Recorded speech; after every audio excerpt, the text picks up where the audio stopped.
Shabbat Shalom à tous et à toutes, dans le beau nom de Yahweh. Je vous souhaite de passer un doux et chaleureux Shabbat avec notre Papa dans sa présence. Baruch Ata Yahweh Eloheinu. Amen. Chapitre 10 à chapitre 13, verset 16 pour la paracha Bo. Alors, chapitre 10, Yahweh dit à Moshe, « Rends-toi chez Pharaon, car moi-même j'ai appesanti son cœur et celui de ses serviteurs, à dessein d'opérer tous ces prodiges autour de lui. Et afin que tu racontes à ton fils, à ton petit-fils, ce que j'ai fait aux Égyptiens et les merveilles que j'ai opérées contre eux. Vous reconnaîtrez ainsi que je suis Yahweh. » Moshe et Aaron se rendirent chez Pharaon et lui dirent, « Ainsi parle Yahweh, Elohim des Hébreux. Jusqu'à quand refuseras-tu de fléchir devant moi? Laisse partir mon peuple pour qu'il m'adore. Que si tu refuses de laisser partir mon peuple, je susciterai demain des sauterelles dans ton territoire. Elles déroberont la vue de la terre et l'on ne pourra plus apercevoir la terre. Elles anéantiront le reste des ressources que vous a laissées la grêle. Elles dévoreront toutes les plantes qui croissent pour vous dans les champs. Elles rempliront tes maisons et les maisons de tous tes serviteurs et celles de toute l'Égypte. Telles n'envirent point tes aïeux, ni les pères de tes aïeux, depuis le jour où ils occupèrent le pays jusqu'à ce jour. » Et il se retira et sortit de devant Pharaon. Les serviteurs de Pharaon lui dirent, « Combien de temps celui-ci nous portera-t-il malheur? Laisse partir ces hommes, qu'ils servent Yahweh leur Elohim. Ignores-tu encore que l'Égypte est ruinée? » Moshe et Aaron furent rappelés auprès de Pharaon, qui leur dit, « Allez servir Yahweh votre Elohim. Quels sont ceux qui iront? » Moshe répondit, « Nous irons jeunes gens et vieillards. Nous irons avec nos fils et nos filles, avec nos brebis et nos bœufs, car nous avons à fêter Yahweh. » Il leur répliqua, « Ainsi soit Yahweh avec vous, comme je compte vous laisser partir avec vos enfants. Voyez comme vos intentions sont mauvaises. Non pas, allez, je vous prie, vous autres hommes et servez Yahweh, puisque c'est là ce que vous désirez. » Et on les chassa de devant Pharaon. Yahweh dit à Moshe, « Étends ta main sur le pays d'Égypte pour les sauterelles, afin qu'elles envahissent le pays d'Égypte et qu'elles dévorent tout l'herbage de la terre, tout ce qu'a épargné la grêle. » Moshe étendit sa verge sur le pays d'Égypte. Alors Yahweh dirigea un vent d'est sur le pays tout ce jour-là, puis toute la nuit. Le matin venu, le vent d'est avait amené les sauterelles. Elles se répandirent, les sauterelles, par tout le pays d'Égypte, et elles s'abattirent sur tout le territoire égyptien. C'était prodigieux. Pareille quantité de sauterelles ne s'était pas encore vue, pareille quantité ne devait plus se voir. Elles dérobèrent si complètement la vue du sol qu'il en fut obscurci. Elles dévorèrent tout l'herbage de la terre et tous les fruits d'arbres épargnés par la grêle, et il ne resta plus de verdure soit aux arbres, soit en herbe des champs, dans tout le pays d'Égypte. Pharaon, en toute hâte, manda Moshe et Aaron et leur dit, « J'ai péché contre Yahweh votre Elohim et contre vous. Eh bien, de grâce, pardonnez ma faute, cette fois seulement, et suppliez Yahweh votre Elohim qu'il me délivre à tout prix de ce fléau. » Moshe se retira de chez Pharaon et sollicita Yahweh. Et Yahweh fit tourner le vent qui souffla de l'ouest avec une grande violence, emporta les sauterelles et les noya dans la mer des joncs. Il ne resta plus une sauterelle sur tout le territoire de l'Égypte. Mais Yahweh endurcit le cœur de Pharaon, et il ne renvoya pas les enfants d'Israël. Yahweh dit à Moshe, « Dirige ta main vers le ciel, et des ténèbres se répandront sur le pays d'Égypte, des ténèbres opaques. Moshe dirigea sa main vers le ciel et d'épaisses ténèbres couvrirent tout le pays d'Égypte durant 3 jours. On ne se voyait pas l'un l'autre et nul ne se leva de sa place durant 3 jours, mais tous les enfants d'Israël jouissaient de la lumière dans leur demeure. Pharaon manda Moshe et dit « Partez adorer Yahweh, seulement que votre menu et votre gros bétail demeurent. Mais vos enfants peuvent vous suivre. » Moshe répondit « Toi-même, tu nous donneras des victimes et des holocaustes pour les offrir à Yahweh notre Elohim.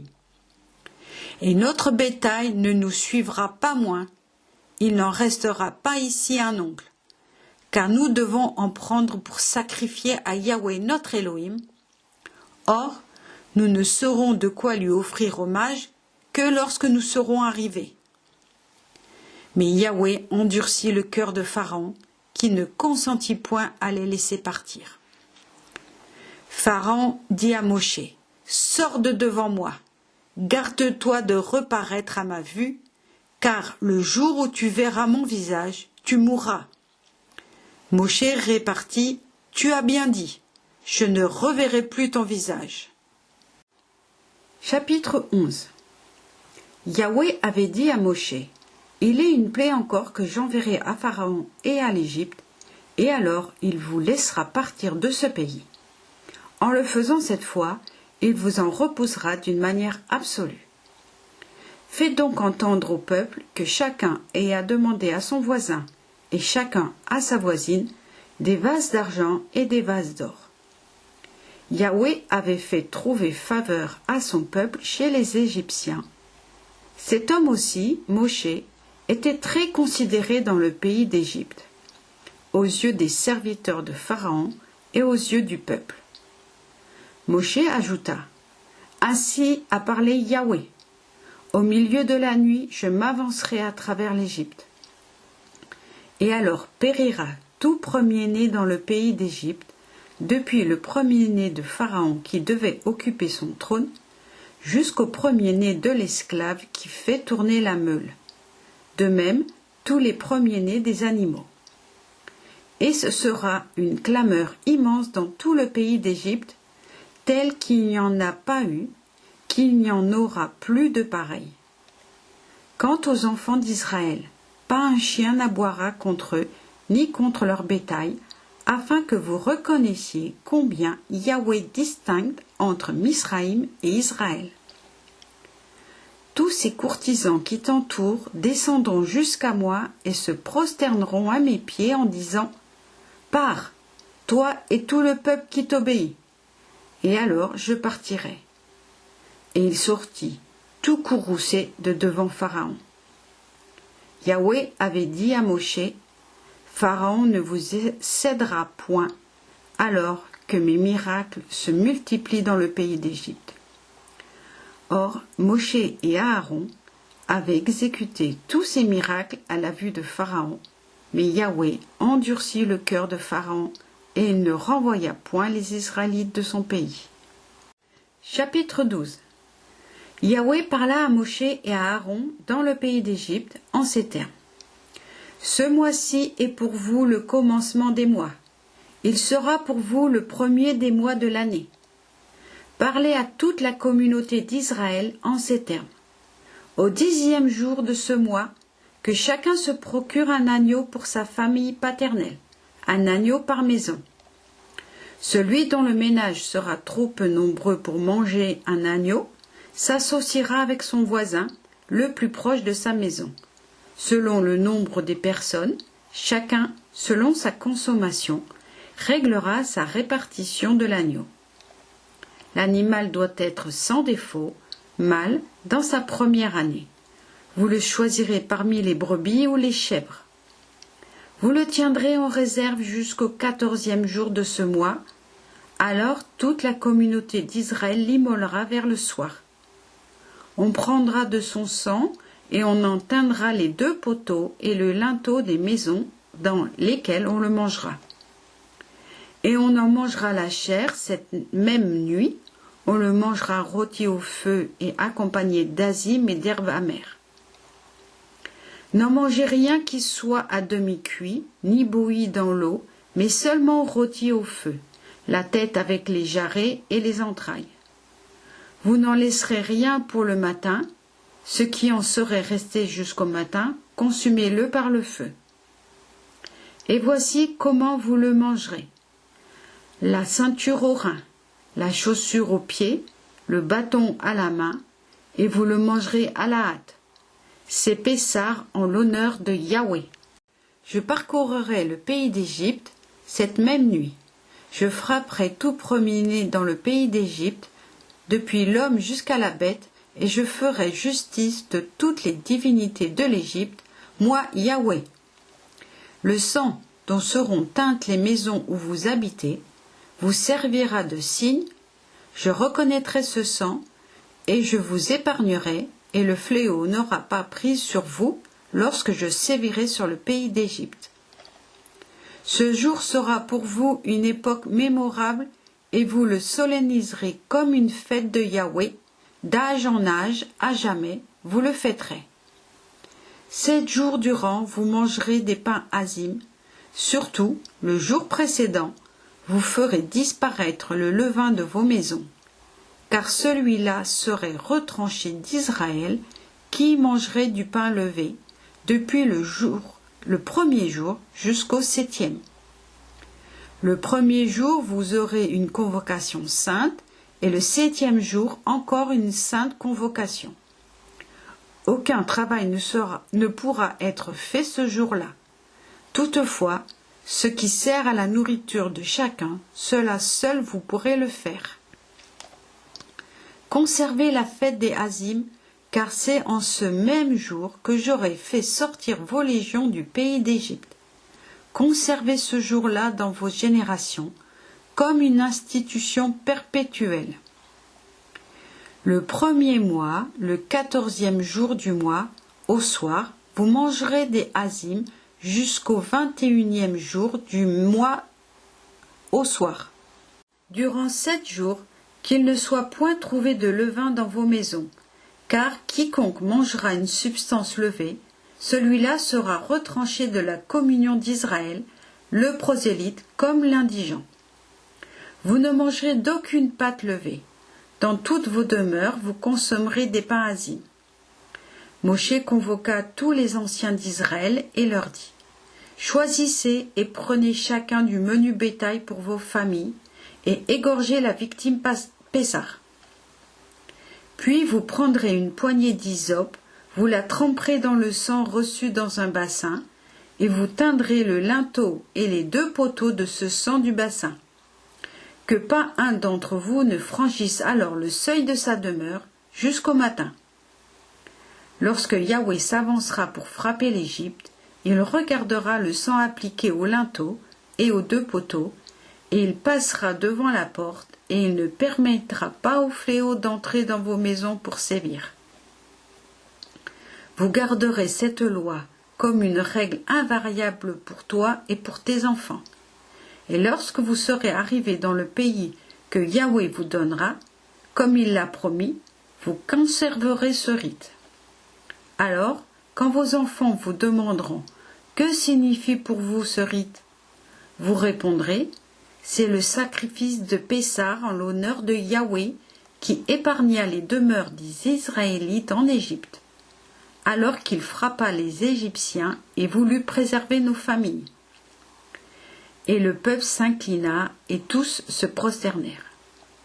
Les enfants d'Israël se mirent en devoir d'obéir, comme Yahweh avait ordonné à Moshe et à Aaron, ainsi firent-ils. Or, au milieu de la nuit, Yahweh fit périr tout premier-né dans le pays d'Égypte, depuis le premier-né de Pharaon, héritier de son trône, jusqu'au premier-né du captif au fond de la géole, et tous les premiers-nés des animaux. Pharaon se leva de nuit, ainsi que tous ses serviteurs et tous les Égyptiens, et ce fut une clameur immense dans l'Égypte, car il n'y avait point de maison qui ne renfermât un mort. Il manda Moshe et Aaron, la nuit même et dit: Allez, partez du milieu de mon peuple, et vous et les enfants d'Israël. Allez adorer Yahweh comme vous avez dit. Prenez votre menu et votre gros bétail, comme vous avez dit, et partez. Mais en retour, bénissez-moi. Les Égyptiens firent violence au peuple en se hâtant de le repousser du pays, car ils disaient: Nous périssons tous. Les enfants d'Israël s'étaient conformés à la parole de Moshe en demandant aux Égyptiens des vases d'argent, des vases d'or et des vêtements. Et Yahweh avait inspiré pour ce peuple de la bienveillance aux Égyptiens, qui lui prêtèrent, de sorte qu'il dépouilla les Égyptiens. Les enfants d'Israël partirent de Ramsès dans la direction de Sukkot, environ 600 000 voyageurs hommes faits, sans compter les enfants. De plus, une tourbe nombreuse les avait suivis, ainsi que du menu et du gros bétail en troupeaux très considérables. Ils firent, de la pâte qu'ils avaient emportée d'Égypte, des gâteaux azim, car elle n'avait pas fermenté, parce que, repoussés de l'Égypte, ils n'avaient pu attendre et ne s'étaient pas munis d'autres provisions. Or, le séjour des Israélites, depuis qu'ils s'établirent dans l'Égypte, avait été de 430 ans. Et ce fut au bout de 430 ans, précisément le même jour, que toutes les milices de Yahweh sortirent du pays d'Égypte.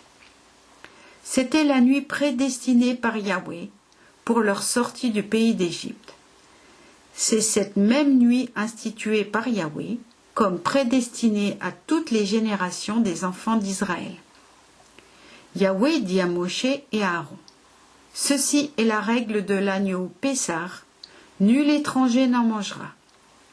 Quant à l'esclave acheté à prix d'argent, circoncis-le, alors il pourra en manger. L'habitant et le mercenaire étranger n'en mangeront point. Il sera consommé dans une même maison. Tu ne transporteras rien de sa chair au dehors, et vous n'en romprez pas un seul os. Toute la communauté d'Israël doit y prendre part. Si un étranger habite avec toi et veut célébrer Pessah de Yahweh, que tout mâle qui lui appartient soit circoncis. Il sera alors admis à la célébrer et deviendra l'égal de l'indigent, mais nul incirconcis n'en mangera. Une seule et même loi régira l'indigent et l'étranger, demeurant au milieu de vous. Tous les Israélites obéirent, comme Yahweh l'avait prescrit à Moshe et à Aaron, ainsi firent-ils. Or, ce fut ce jour-là même que Yahweh fit sortir les Israélites du pays d'Égypte selon leur légion.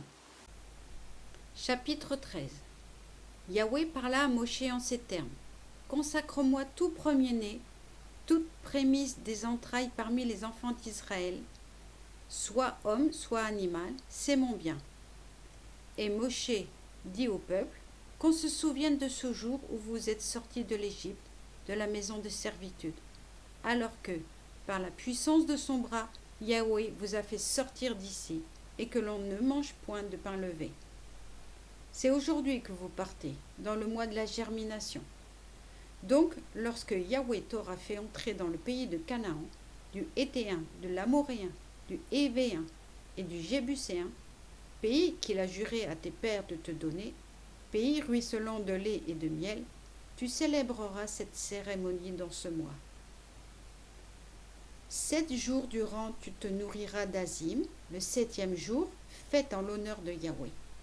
On se nourrira de pain d'azim durant ces 7 jours, et l'on ne doit voir chez toi ni pain levé, ni levain dans toutes tes possessions. Tu donneras alors cette explication à ton fils. C'est dans cette vue que Yahweh a agi en ma faveur, quand je sortis de l'Égypte. Et tu porteras comme symbole sur ton bras et comme mémorial entre tes yeux, afin que la doctrine de Yahweh reste dans ta bouche, que d'un bras puissant, Yahweh t'a fait sortir de l'Égypte. Tu observeras cette institution en son temps, à chaque anniversaire. Lorsque Yahweh t'aura introduit dans le pays de Canaan, selon ce qu'il a juré à toi et à tes pères, et qu'il te l'aura livré.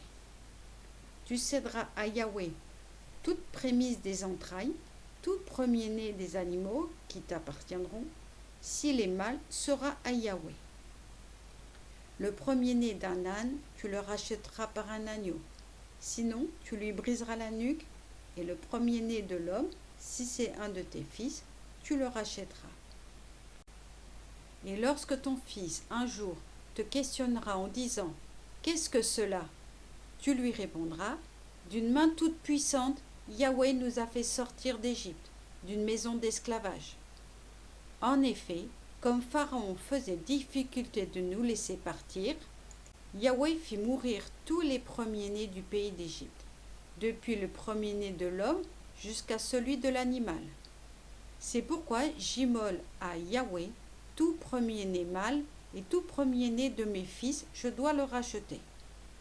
Et il sera écrit comme symbole sur ton bras et comme fronton entre tes yeux, que d'une main puissante, Yahweh nous a fait sortir de l'Égypte.